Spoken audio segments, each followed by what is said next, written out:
You are now tuned into the 2-Minute Warning, a live stream community conversation pertaining to social and political issues and how we can collectively resolve them. Powered by the Westside Gazette.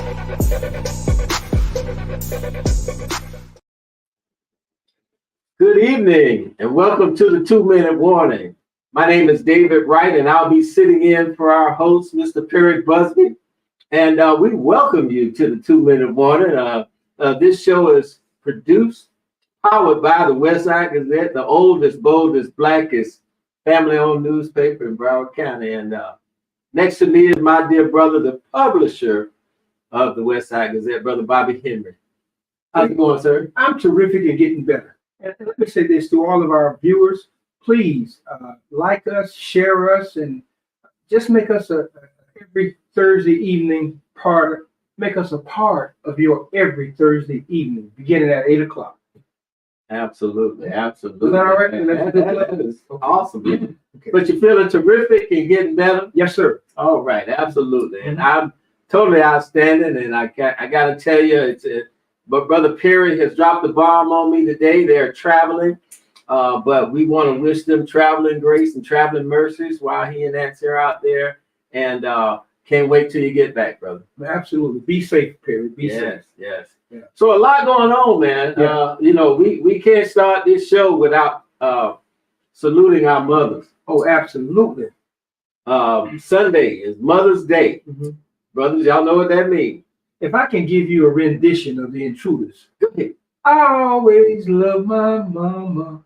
She's my favorite girl. Okay. All right. You got a little Tupac over there, too? Ha! No, you mama. You do the Tupac. You do the Tupac. Dear mama. Yeah. See, I'm going to leave it right there. Yeah, in all sincerity, though, mamas, mothers, we are certainly forever indebted for you too, bringing us into this world. Mm-hmm. Absolutely. Our first teachers. Yes. Our first love. Yeah. What about Pop? We'll give him some.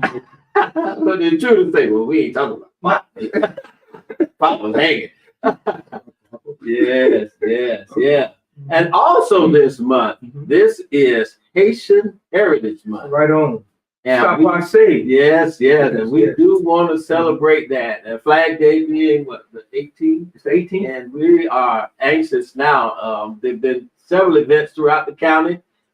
Dade County, South Florida, Pompano, Palm Beach. There are events going on all over the county. So just dig in, be a part of it. Absolutely. You can check the community page, Community Digest in the Westside Gazette, and you can go to our Facebook, our newsletter, our brand new newsletter. What's happening, right? What's happening? Yeah, absolutely. I like that.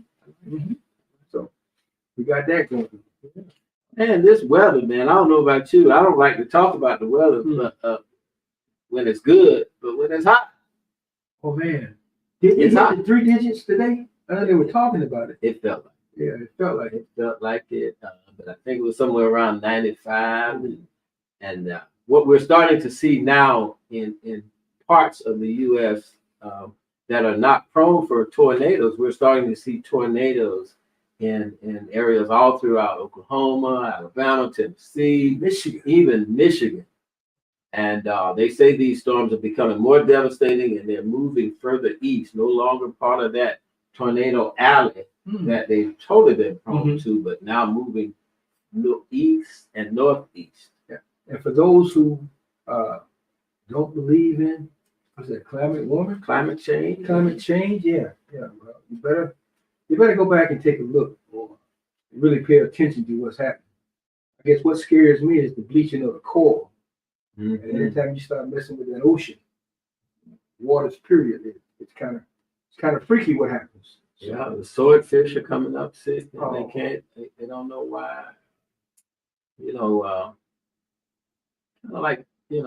There goes the ocean, which we get so much from. It really can make it devastating for man on Earth.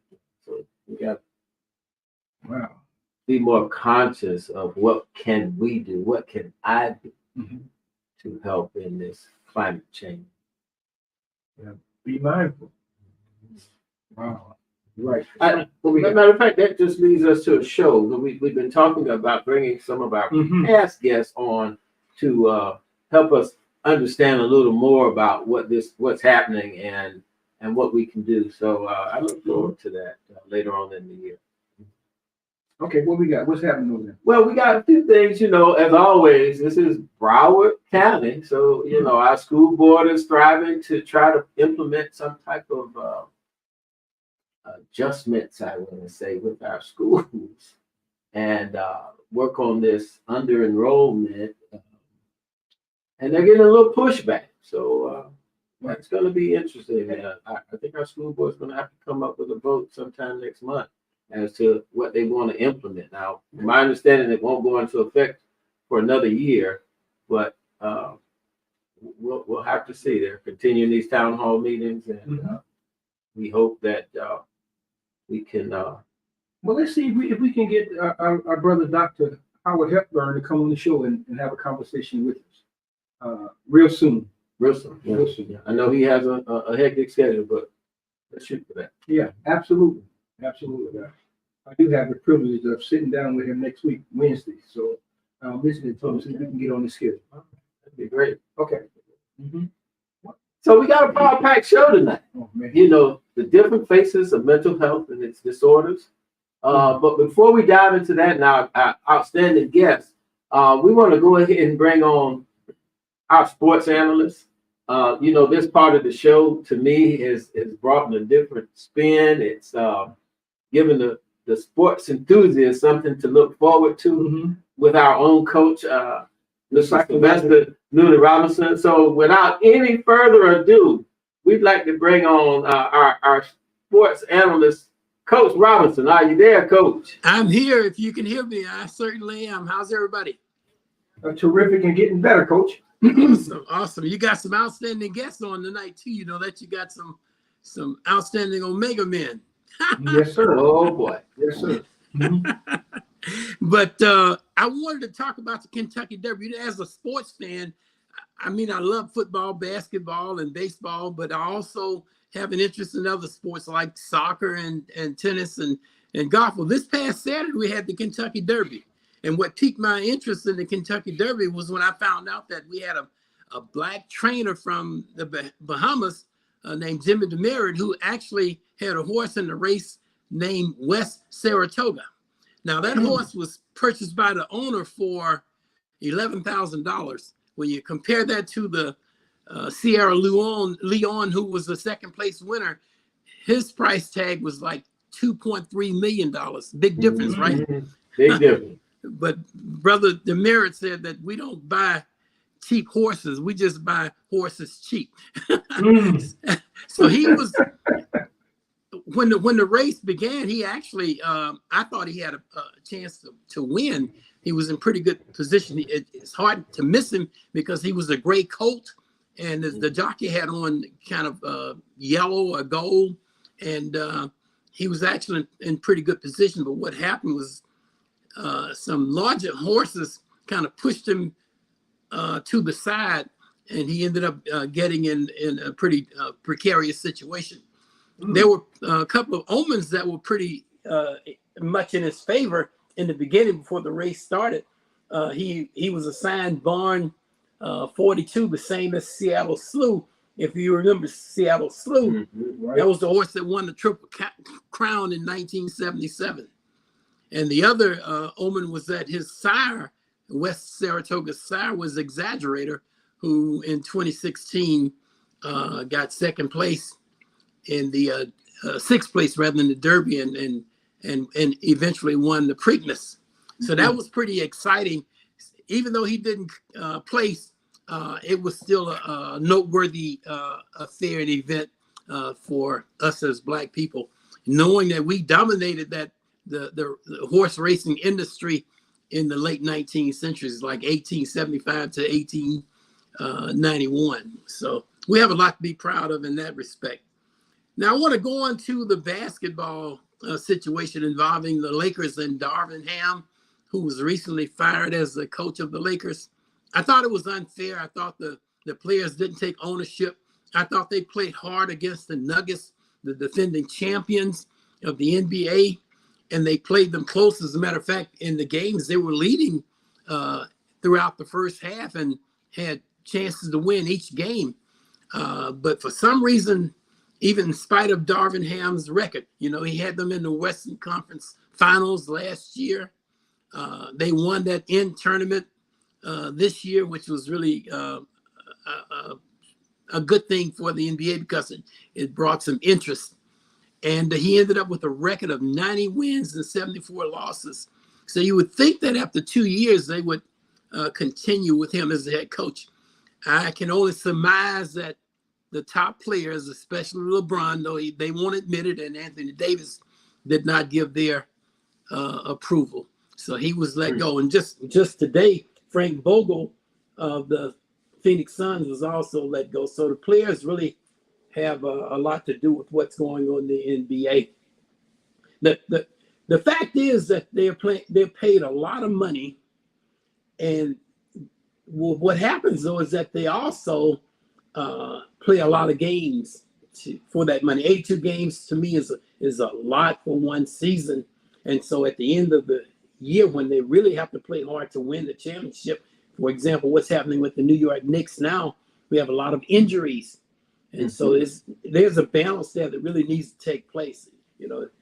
How much money do you need to make and how many games do you have to play? I think the WNBA might have a little bit more of an advantage here. They don't play as many games. They're not as popular, but that's something that people really need to look at. The Knicks probably will not get past. They might get past the Pacers because of the injuries, but I don't expect them to go any further than that. Let me move on quickly to the Pat Riley, Jimmy Butler situation. Jimmy Butler made this asinine statement. I don't know if you've heard it. What he said basically was that, and it's almost like some of the hairstyles that he's wearing, the bobs, and I don't know what statement he's trying to make, but to me, it's kind of corny and ridiculous. But anyway, he said that if he had been playing, that the Heat would have defeated the Celtics. And I said before in a previous column that even if they had Terry Rozier and Jimmy Butler, that they weren't going to beat the Celtics. And Pat Riley opined, rightfully so, that if you're not playing, you need to shut up. Absolutely. He said it. Yeah, he sure did. So with Jimmy Butler's contract negotiation coming up and his history of injuries, it may be prudent for the Heat to move on beyond Jimmy Butler at this time. In terms of the NBA, this is really an exciting time if you're a basketball fan with the Knicks and the Pacers. Two things happening with the Knicks and Pacers situation, though. The referees, we shouldn't be talking about the officials. That's the problem. But they had two bad calls, in my opinion. One was the fake or the assumed kick ball, which really was tapped by the player's hand. That went against the Pacers.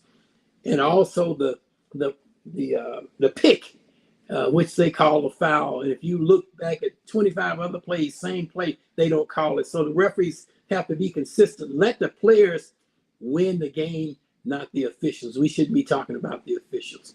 And finally, I'm so proud about Florida Panthers. I know a lot of people don't watch them and are excited about the Panthers and the one black player that they had, they traded to San Diego. They've got great ownership.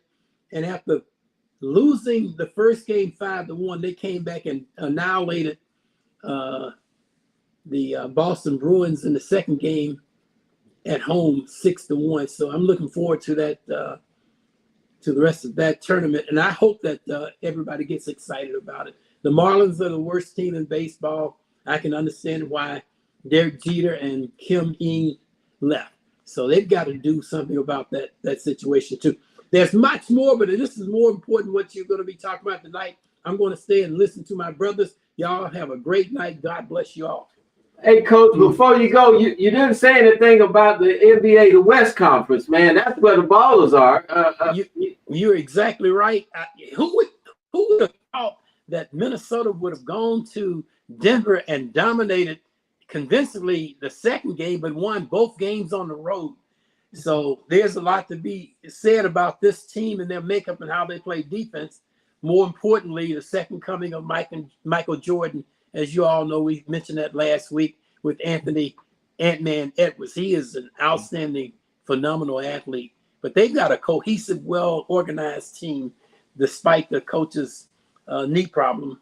I think they're going to end up winning at home and sending Denver on their way. Even though Nikola Jokic won the MVP, I have a problem not with his winning, just like I do with everybody saying that Tom Brady is the GOAT. Tom Brady is the quarterback who won the most Super Bowls. He is not, in my opinion, the GOAT. That's a topic for another discussion. Thank you. All right, I'm gonna let you go on that one, Coach. Any early predictions in the NBA? Any early predictions? Who's gonna win this finals? I think it's going to be Minnesota and the Boston Celtics in the final, and I predict Boston will win. Okay. All right. Thank you. You heard it first, guys. Y'all heard it first. Thank you, Coach. Right here on the 2-minute warning. Absolutely. So now we want to go and move into our video. We got a video we'd like to show you guys. And before we introduce our guest, we just want to set the tone a little bit in reference to tonight's topic. So if we can, we'll go ahead and play that now. People are living much longer, and a common consequence of aging is loss of thinking skills. There's no clear line between what's sort of normal loss of thinking skills and disease. Being able to systematically study that makes it a little bit more challenging. There's a great amount of noise, a great amount of misunderstanding out in the world about what the causes are of dementia, and more importantly, what you can do to prevent it. In 2015, 4 to 5 million adults in the United States were suffering from dementia, costing more than $200 billion. As the population grows and people live longer, the number of people with dementia will increase. When people become impaired, it doesn't just affect them, it affects everybody around them. Their families have to take care of them. This has enormous effects on the whole society in ways that lots of other diseases don't. The National Institute on Aging at NIH asked the national academies to convene. Okay.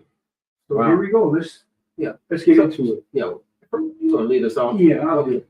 First of all, let me say thank you to one of our guests from a personal standpoint and his willingness to share his association and firsthand experience with what we're about to talk about. And that is none other than one of the outstanding businessmen in Fort Lauderdale, Tom Jenkins Barbecue. Still can't beat my barbecue, but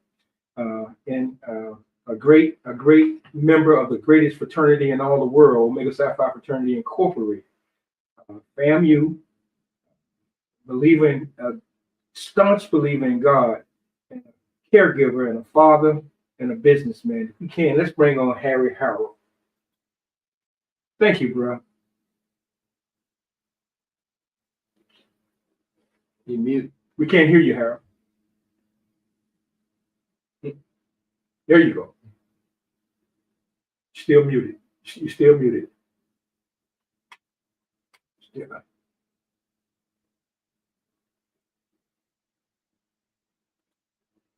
Okay. When you get it, when you get it, keep on. All right. So when Harry gets his volume corrected, we'll bring him back on. So then, who you got coming up? Yeah,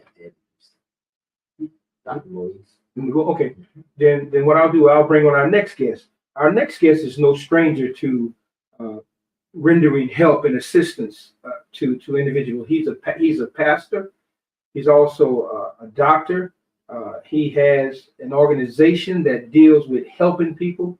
His belief is centered around the total person, mental, spiritual, as well as physical.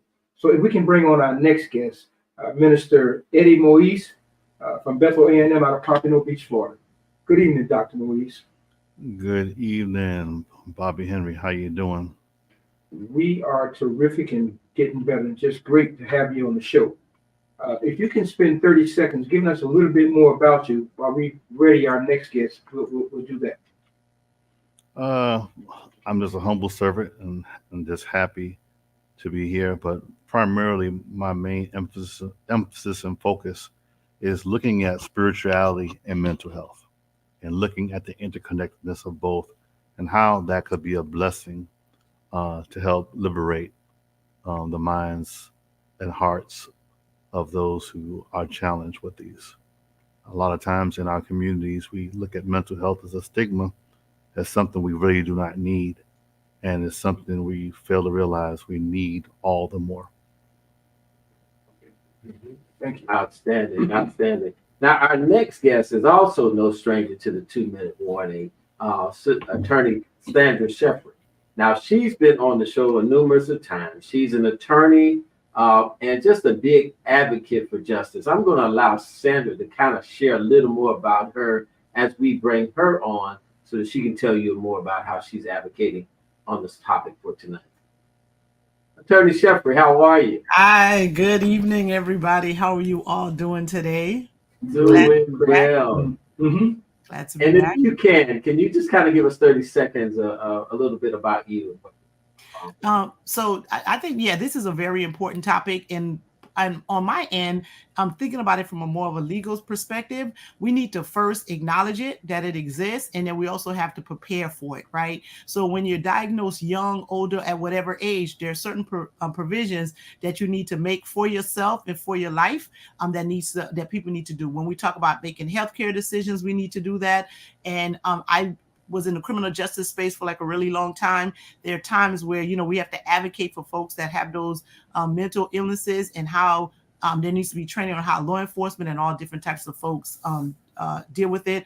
I have my father, who has since passed away, was diagnosed with dementia and had Alzheimer's. So I've seen this from a lot of different perspectives. But the thing that I find the most important is that we need to recognize it, see it, and then deal with it and prepare legally for what life is going to be like with that being a part of your life. Thank you. Absolutely. Thank you. Okay, I think Brother Harry is ready to come back on now. All right. Good Can evening, you hear Brother me? Harry. Yes, Good sir. evening. Loud and clear. Yes, All sir. right. Yes, Great. sir. Mhm. How's everyone? Man, we're hanging in there, bro. How you doing? Hey, I'm doing pretty good. Pretty good. Mm-hmm. And Harry, again, I really want to thank you.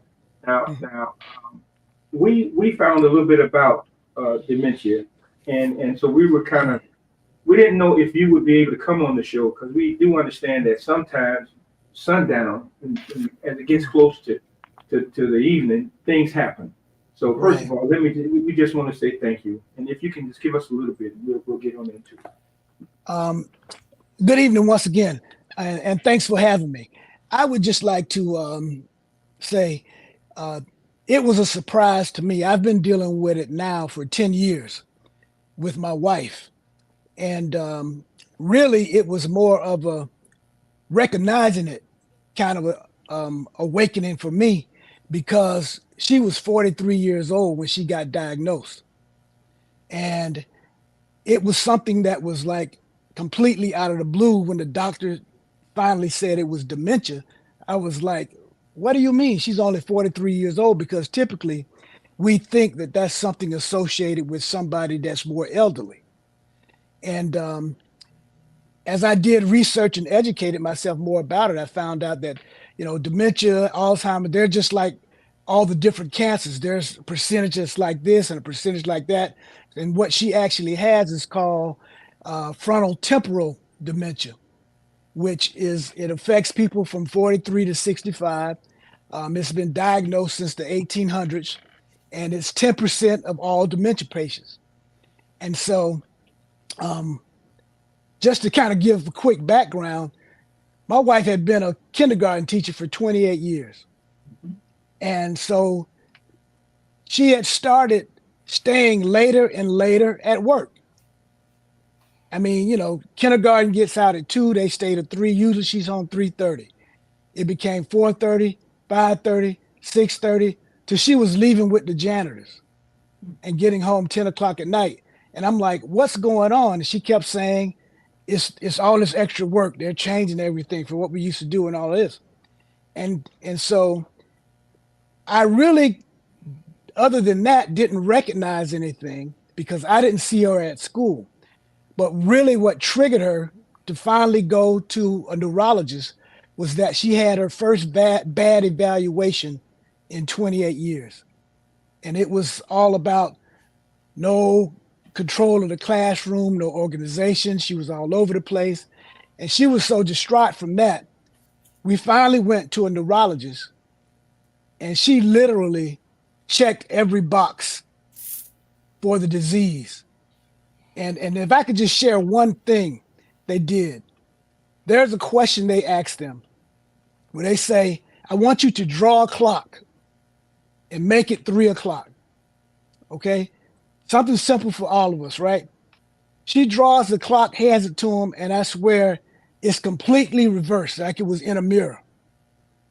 And it had all the numbers, 12, and it went 11, 10. It went in reverse, and then it pointed to the left instead of the right to the 3 o'clock. And in her brain, that was correct. And, you know, it just kind of weirded me out because I had obviously never seen anything like that. But that was kind of my first introduction to the disease. Wow. Pastor Moise, in understanding what Brother Harry just said, how can you frame that in a therapeutic setting, if you will? In a therapeutic setting, it's important for us to recognize that dementia is something that impacts the mind. Dementia is similar to Alzheimer's, but there's a difference. Dementia in general deals with a decline in memory, reasoning, and other thinking skills, while Alzheimer's is a specific brain disease that accounts for 60 to 80% of dementia cases. So in looking at dementia, we were able to see that there was something that impacted reasoning, and something definitely that impacted memory, to see things in reverse. So that's a part of what happens in dealing with dementia. Dementia also, they changed the name from dementia because they said it was more stigmatized into becoming a major neurocognitive disorder, because they believe it impacts your nervous system as well as how you think. And so when they look at how things are going on neurologically as well as how we think cognitively, they see there's a connection there and how it impacts different people. So that is what we see happening from a clinical perspective based upon how Brother Harry explained. I see one of our viewers, Miss Rachel Johnson, she chimes in, and Rachel says, I'm experiencing this with my mom right now, early stages. Thank you for this topic. Harry, what could you say to Rachel to encourage her, or perhaps give her some pointers to take, if you will? Well, in my research and in my experience, the first thing she can do is start to educate herself about what's going on. Because you have to recognize, one of the things I started to see right away was that it magnifies your faults. So if somebody was a stickler for something, like in my case, my wife had this thing about washing clothes. So once this dementia started to really kick in, she would wash one t-shirt in a whole cycle by itself, without just no thought about anything, but like anything that was dirty, it would just get washed. And so they start to, like I said, it magnifies, your faults. And so you kind of have to recognize that when they are doing stuff like simply leaving keys around or putting something down, it's a huge deal.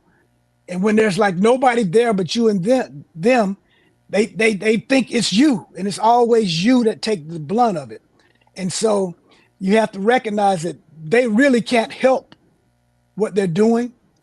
In their mind, they are correct, and you must have moved it. And so you just really have to, understand that. And I want to add something to what Brother Moise was saying in terms of the dementias. The frontal temporal dementia affects the front of the brain, which affects more of processes.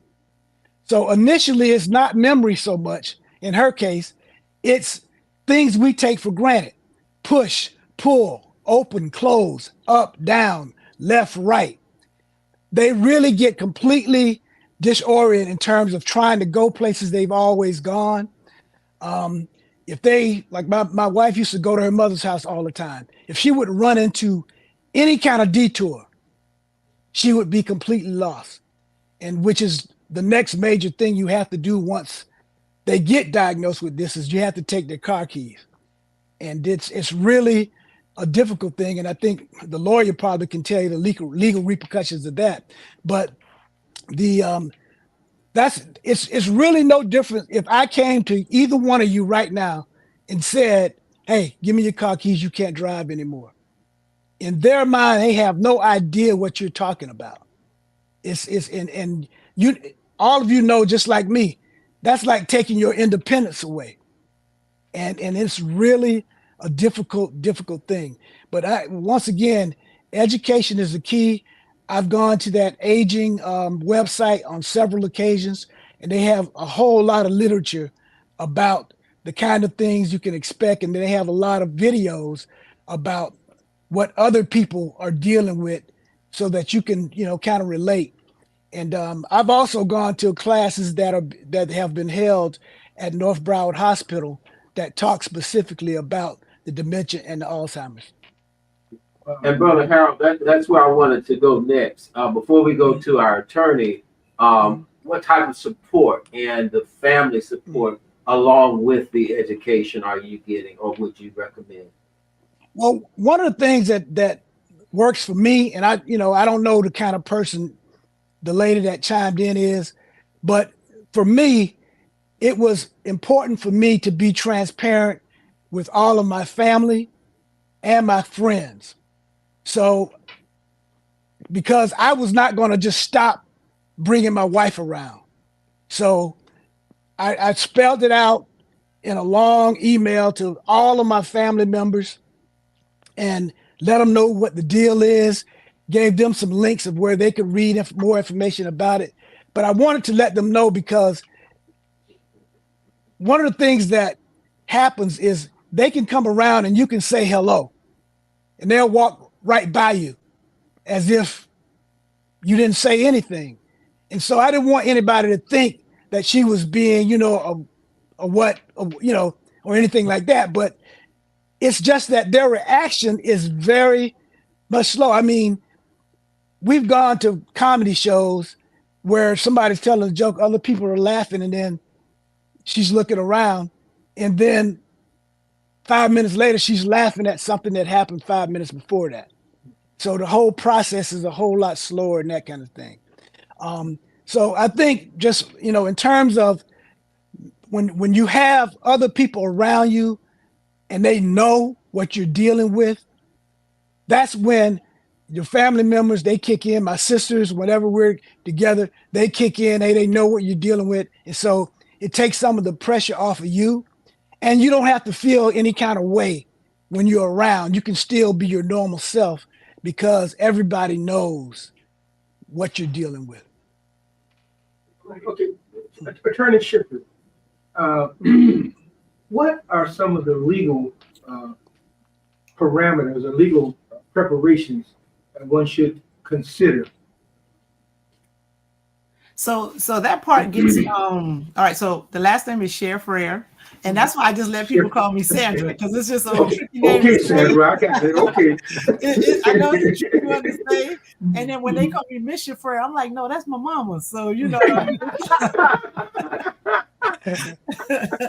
So no, I'm all good with people just calling me Sandra. So there are some things that you can do, and for me, I think like an attorney who does like wills, trust, and estates would have been like a better person to speak of it on that part of it. So I can just give you just like a general idea of what things people should do, but what we first have to not to do is to not be afraid, right? So I was when we were talking about, when you told me about doing this, all I kept thinking is like, don't be scared, just be prepared, right? Because oftentimes people don't want to think about death, right? Because they're just like, wait, what? I'm going to die? Yes, you are. So don't be afraid to do a will. Don't be afraid to do an advance directive. Don't be afraid to do a trust, because it's better to be prepared for these things that are inevitable. They're going to happen. You don't know when. So we need to do those types of things. Just be prepared, right? Just face it. And what gets tricky with folks that are having dementia is because when you're drafting those types of agreements, you're supposed to freely and voluntarily enter into them and understand what it is you're doing, right? So what it tends to happen is by the time something is going on, they're losing a level of capacity that if they do draft it, then other family members who agree, don't disagree, that's not on board, they can go and contest and say, oh no, they took advantage of my mama, or took advantage of my, whoever, because by the time the person is realizing what's going on, they do have some level of diminished capacity that makes it really difficult for them to truly enter into some sort of legal agreement. So all that to say is that we really should prepare for these things ahead of time, right? Go ahead and document what it is that you want to do. If you do get into a situation where you can't make your own medical decision, prepare for like how it is that you want your property distributed, right? And so the thing I want to say to that is oftentimes, I hear older folks say, I ain't gonna tell them kids what I'm leaving or what I got, they're gonna kill me, right? So you don't have to tell them, right? So what do? Go into an attorney's office, draft all of the agreements, make all the arrangements, let the lawyer keep whatever it is that you're going to do and how you're going to distribute everything. And then just let somebody know that like when something happens, this is who you need to go see, right? So, because even if they go to the lawyer's office to try to find out, the attorney can't tell them. So they won't never know. So just, if you don't trust letting your relatives know what your situation is and how much you have and how much you don't have, and that you maybe want to be an organ donor because they may disagree and you don't want to do that, or that you don't want to do not resuscitate order, you need to just, you can have those in your doctor's office, that you can have those types of that information there, and all the other things, have it in an attorney's office, and just let somebody or a bunch of somebodies know who they need to contact once these types of things happen. And, that's protecting you, but also not giving out information that you may not want all of your family members to have. So I think preparing early when you are, have full capacity, particularly because once your capacity is diminished, now you're really exposing, your loved one, it could be your spouse or somebody, to litigation, because people can say that you were taking advantage of them when they made that decision. I think we use that term, in your right mind. And absolutely, the surrogate power of attorney and things of that nature. That's some excellent advice, Sandra. And I never thought about it that way, doing it privately, because we do run into that quite often with some of our parents, that you ain't got to know all of that. That's basically where they're coming from. Dr. Moise, we're getting a lot of comments in the chat, so we're going to try to bounce back and forth. Okay. But anything you want to add to the discussion as to what I... If I could, I'd like to ask Dr. Moise a question. Oh, go ahead. If I could, Doc. How can healthcare professionals better support individuals with dementia and address their mental health needs? Well, first and foremost, I believe mental health practitioners and healthcare professionals are prepared to support them. I would phrase the question a little differently. How can we open up ourselves like Harrell did in order to be able to access the services that is necessary and that's needed? First and foremost, so case in point, a lot of times people are in denial. I've been in situations where, as a husband and wife, whether I'm in a role as a clinician or in a role as a pastor, and the one spouse is upset at the other one. I don't know why he keeps repeating the same thing over and over. I'm getting tired of that. I say, it's okay.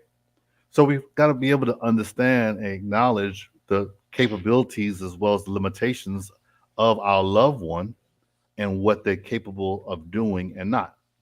And so there's some rules that I think we should be able to implement. Number one, seek help. Aside from seeking help, understand the do's and don'ts. They have what's called the 3 golden rules for dementia. And one is don't ask a direct question that you know they may not be able to answer. Number 2, listen to them as the expert. So whatever it is they're saying, just focus on their world if you want to connect with them, right? So the person with dementia, you got to learn from them from where they are. A lot of times you learn what stage they're stuck in, all right? They might be talking about something that happened 10 years ago. Pick up the conversation right there. At least you can have a conversation and understand them. It won't get them frustrated. And do not choose to always contradict them and ask them what's wrong with them because they really don't understand, right? And so it's important that as a practitioner to be able to give people these rules and share different resources. As a pastor, one of the things that I see is musical therapy is what I call it, right? There's someone who perhaps may have dementia. They may not be able to know a lot of things. They know I'm the minister, but they may not really know who I am. But when I start saying amazing grace, all of a sudden, they may not remember a lot of things, but automatically in their spirit, it kicks in. And they start singing verse by verse with me. So something happens, the connectivity, and it helps them to connect with their inner self. And this allows for us to be able to see them from a spiritual perspective. And that spiritual connectivity sometimes is very vital. And after Amazing Grace, then start thinking about the songs they love and keep on singing some more songs. Or you might want to sing some Love and Happiness with Al Green, especially if Al Green was their favorite artist. And have them to talk about the songs and what those songs mean to them. And just listen.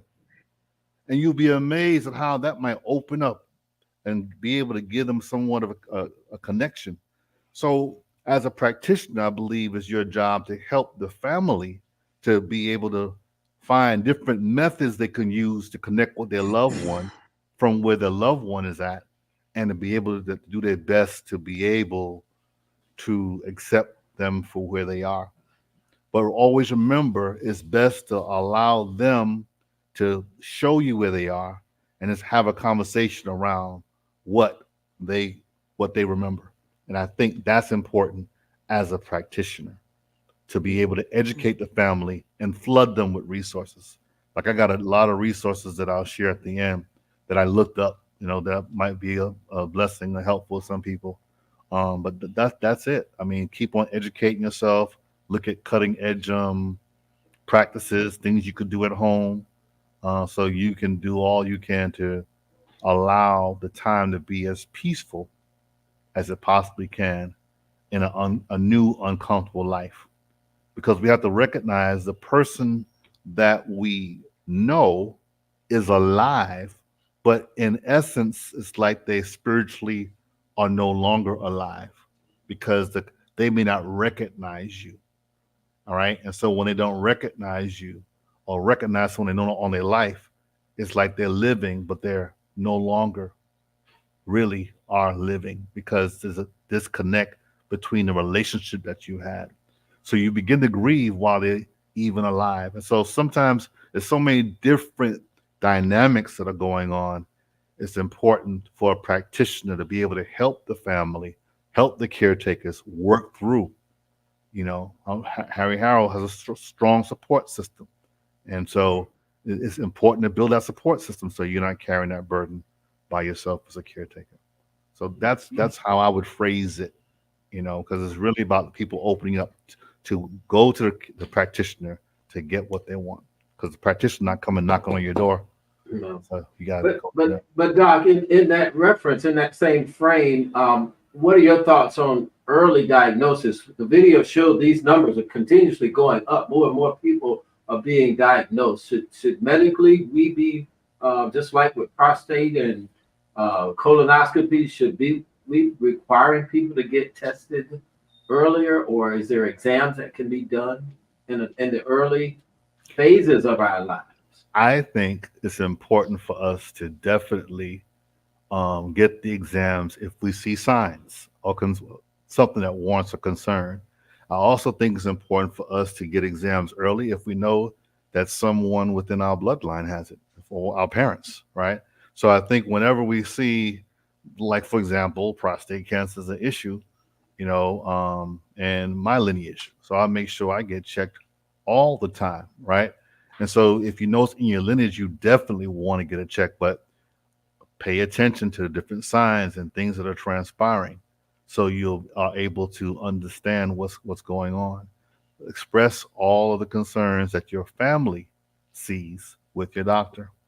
Oftentimes when we get to the doctor by ourselves, we don't tell the doctor everything, right? So the doctor will have no idea.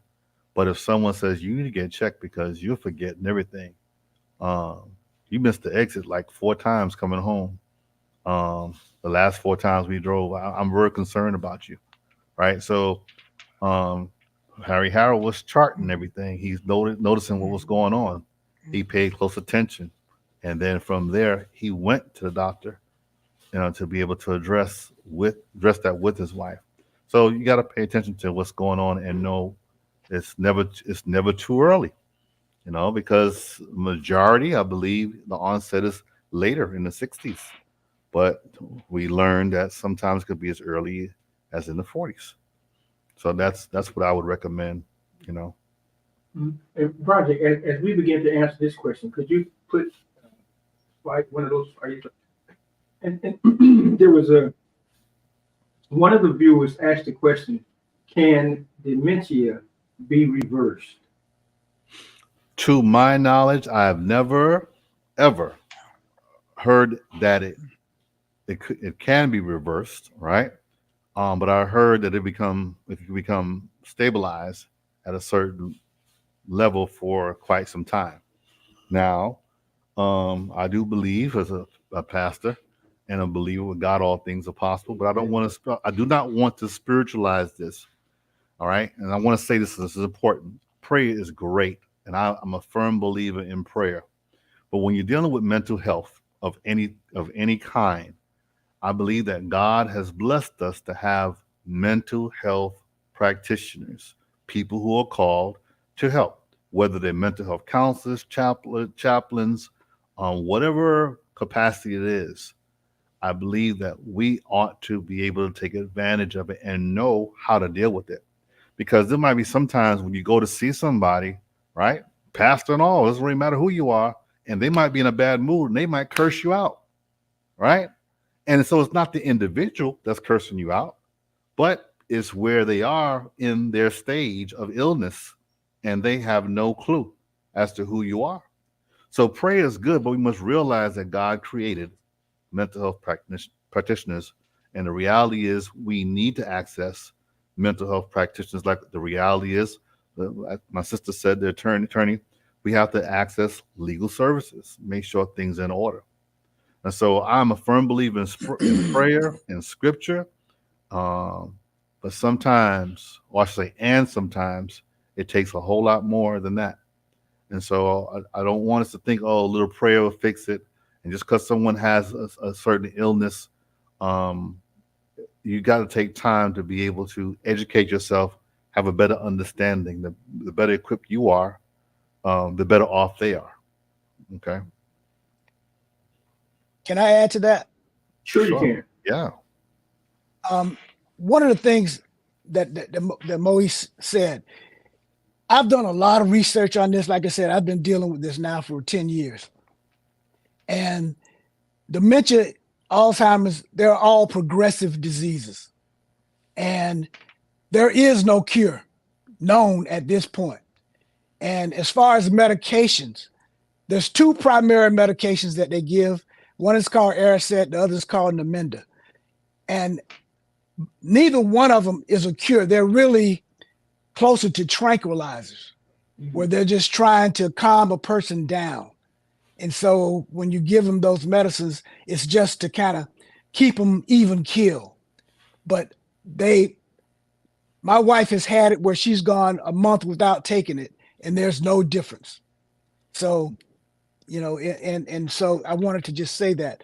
And another thing I wanted to add, because again, I did the research, and one of the things that I did in my particular situation, because my wife was so young and I was married, my lawyer recommended that I get a durable power of attorney, which I do have.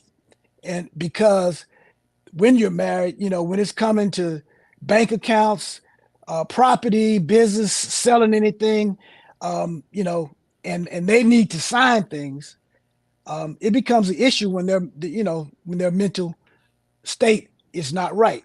And so that was one of the things. And the other thing I wanted to mention was that my wife's neurologist informed me that once they have been diagnosed with the disease, and if they're still allowed to drive, you as a caretaker becomes responsible. If an accident or something, God forbid, they kill somebody, you are the person that they take to jail and deal with that once that diagnosis has been made known. So if I can't stress anything enough, it's taking the car keys, because that's a huge exposure to the people that's taking care of them. And so Harry, let me ask you want. one. Okay. I'm sorry. Let me ask you one. At what point should a person take those car keys or ask for the car keys? Right away. I would say as soon as possible. Once you recognize and they've been diagnosed, you're gonna have to take, because it's not like you just take them and that's it. They get another copy. They have a copy hidden somewhere. They sneak and drive. So it took me a couple months to finally get her to stop. And you have to, you got to be very diligent with it. But I would recommend, because that's the first major hurdle in terms of, because that's a big independence thing. Because you're taking their mobility to go and come as they please, and that's a real difficult one to do.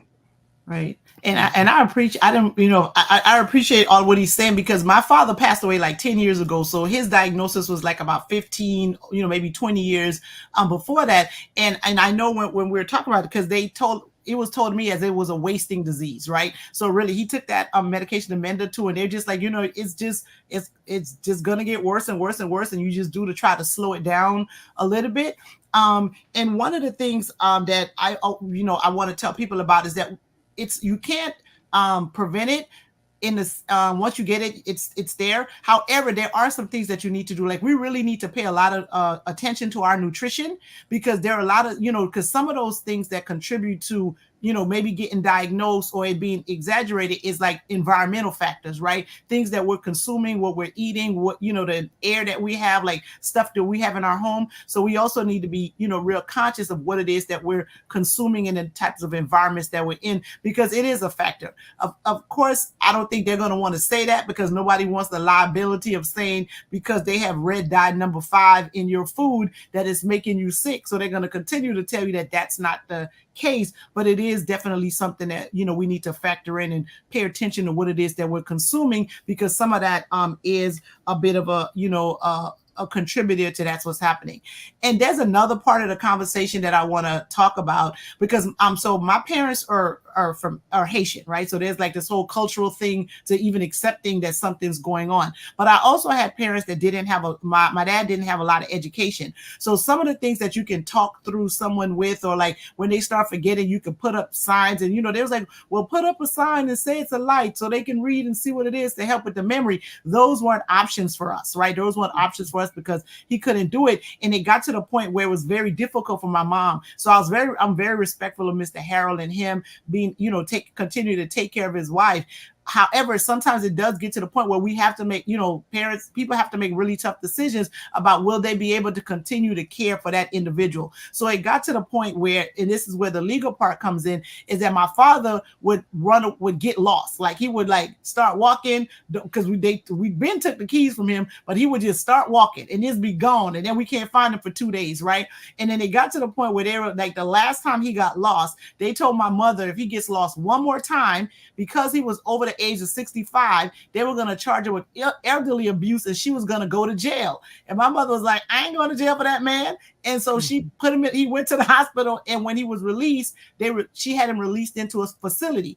And that's another conversation that folks don't want to talk about. But, there are times where caretakers would probably end up dying before the person that's sick, because of the stress and all the, the effort that it takes to take care of those folks. Now, I'm saying this, but I'm also the person that was really mad at my mama when she decided to do that to my father. However, I understand it, right? So that's another important part of the conversation, where people need to take away that judgment and stop making someone feel bad because they themselves cannot take on the care of someone that's progressively getting worse. And then my dad got to the point where he started getting aggressive, and then he also wasn't sleeping. So he wasn't sleeping, so she wasn't sleeping. So you had a whole bunch of cranky people in the house, and it just became problematic. So that's another part of the conversation that people need to have, and they need to give folks grace that end up having to make a decision like that, where they realize that the situation has gotten so overwhelming that they can't continue to care. Because they literally threatened to put my mother in jail, and she was like, yeah, no,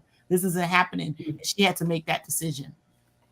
Yes, counselor, that's respite care. We understand that it's important that the caregivers get a break. And one of the statistics that I ran across was that 30% of all caregivers pass before their patients. In this case, I don't know, Dr. Moise, if those numbers align with some of the things you say, but how important is respite care, having the caregiver get some time away, having some type of support system where they can get a break?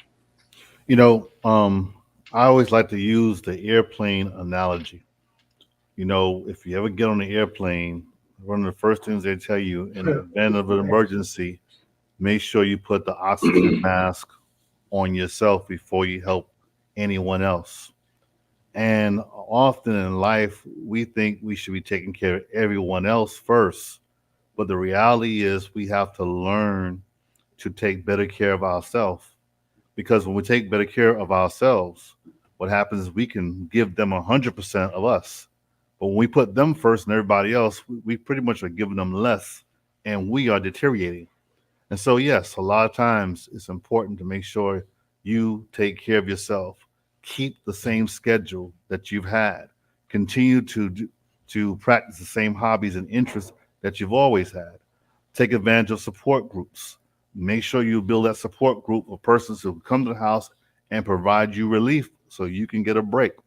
Mental health break. Make sure you eat right. Make sure you exercise. Make sure you manage your stress well, and talk to your doctor about anything that's going on. Those are some common things that is important for someone who's a caretaker, whether it be dementia or anyone that you have who's ill. That's critically important. But a lot of times what happens is people will dedicate themselves. I can't eat. I got to feed them. I can't do this. I don't have time to do anything. I take care of them. And what happens, they end up leaving here before the person they've been taking care of. So it's critically important for anyone who's out there who's a caretaker for someone, whether it's dementia or anything else, that you take proper time to take care of yourself. You got to be a little selfish and take better care of yourself first. Because if you don't, you're doing yourself a disservice as well as them. Okay, as we approach the top of the hour, there's another flyer we want to put up. And I want you to begin to gather your thoughts. And Brother Moise, you have a program. I want you to give us a little snippet of that. And those other things that you mentioned about some helpful places to go.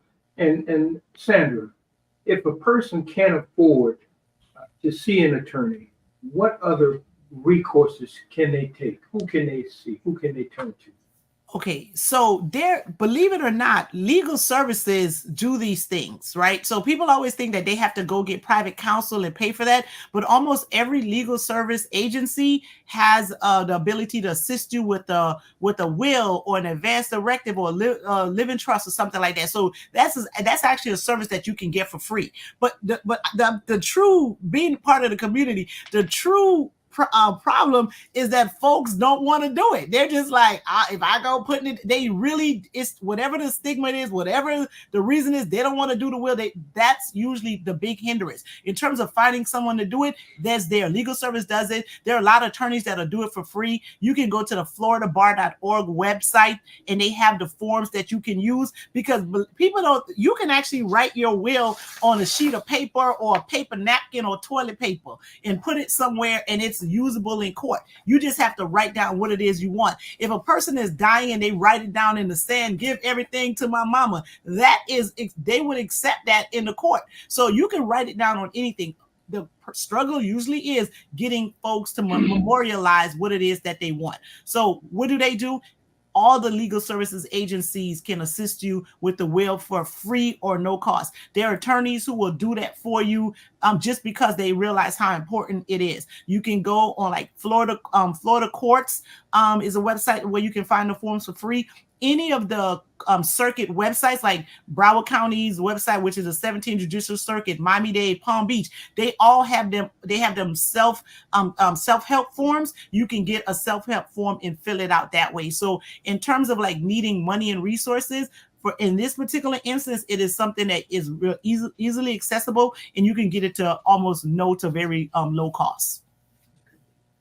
Okay. Harry. Mm-hmm. Yes, sir.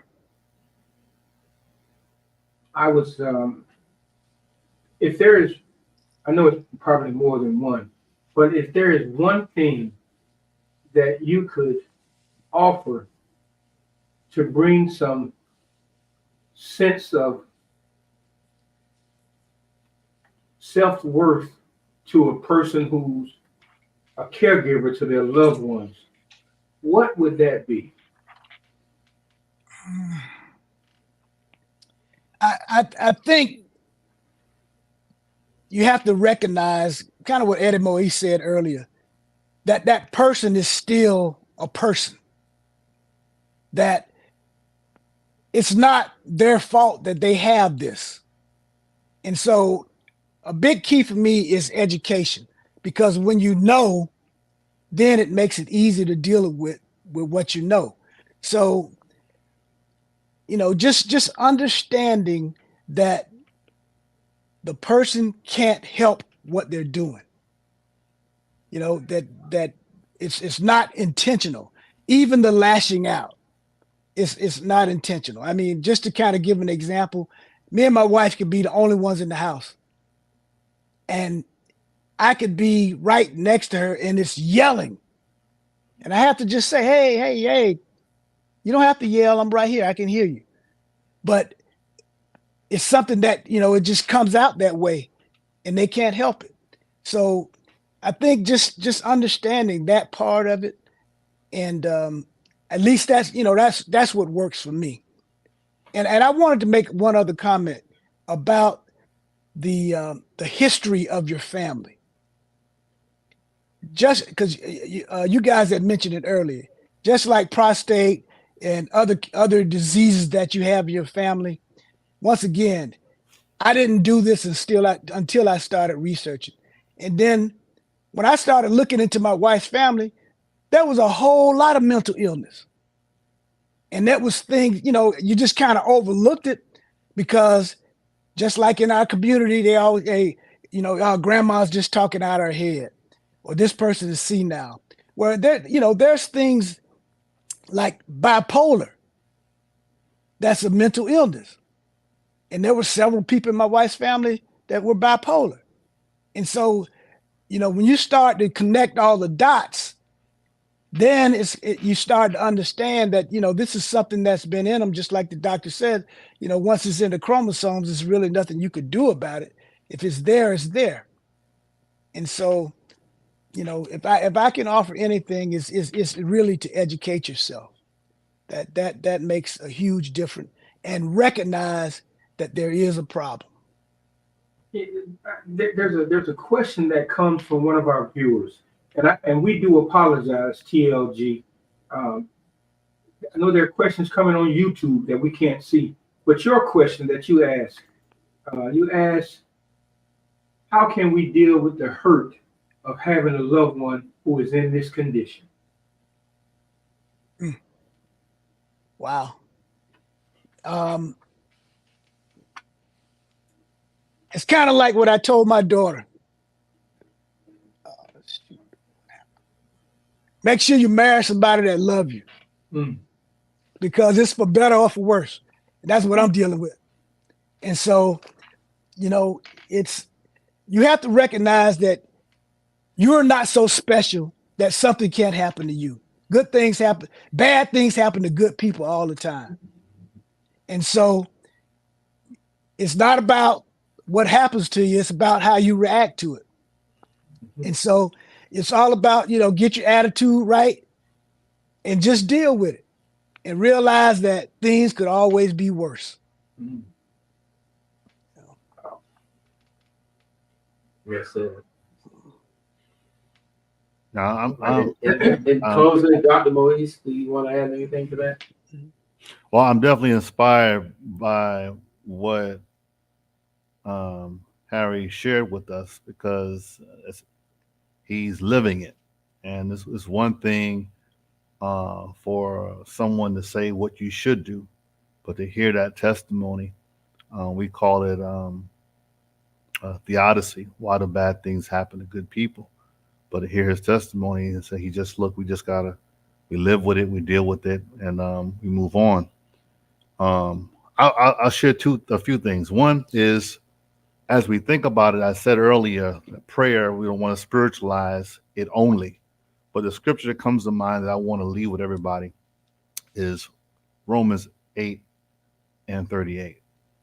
And it deals with nothing can separate you from the love of God. Not dementia, no mental illness, no illness.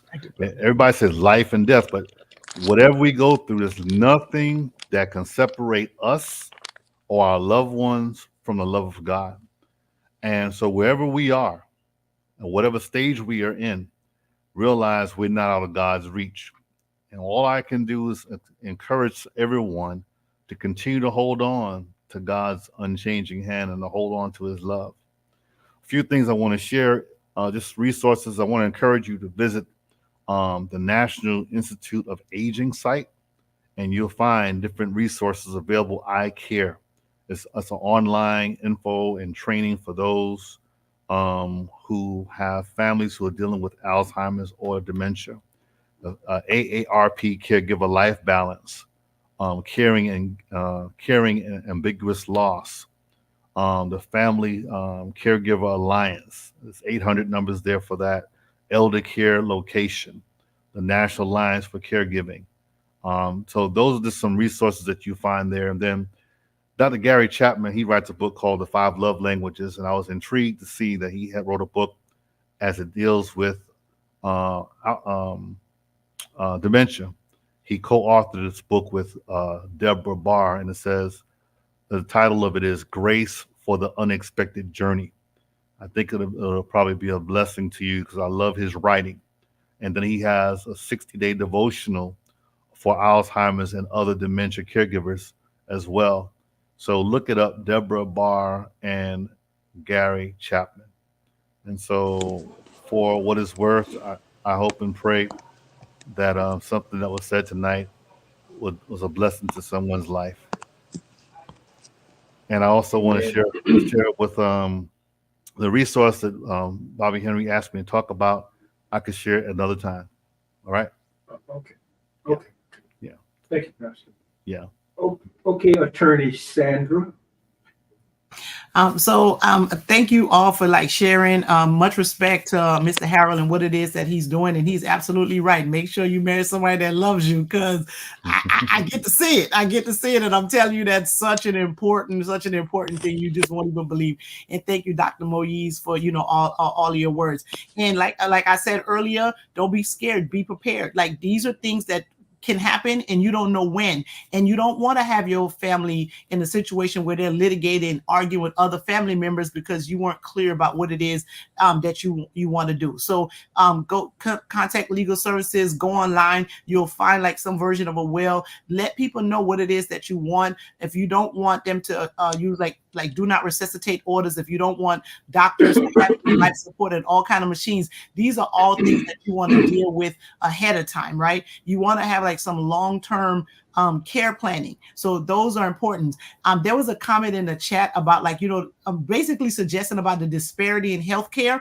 And that's one of the things that we really need to be aware of, right? There's a big disparity in healthcare when you're talking about people of color. So what you really want to make sure you have your wishes known to different family members. And as I said, if there's some things that you don't want your family to know, have it at an attorney's office. They have to take it to the grave and keep in confidence until the time comes where that information is made public. So just that there are ways to work around it, and you should definitely take that, consult with someone, make an appointment with any legal service agency, and they'll assist you with that. And just be prepared. Don't be afraid of it. Don't not want to deal with it. Don't think that it's not going to happen, because certain things are going to happen.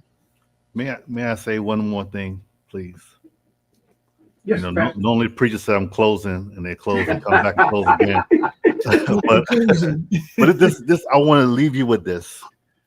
Remember this. A lot of times when people say they don't believe in mental health, and I too, my father's from Haiti, my mom's from Panama, but my dad will say he don't believe in therapy or believe in counseling. In the African American community, we say we don't believe in it.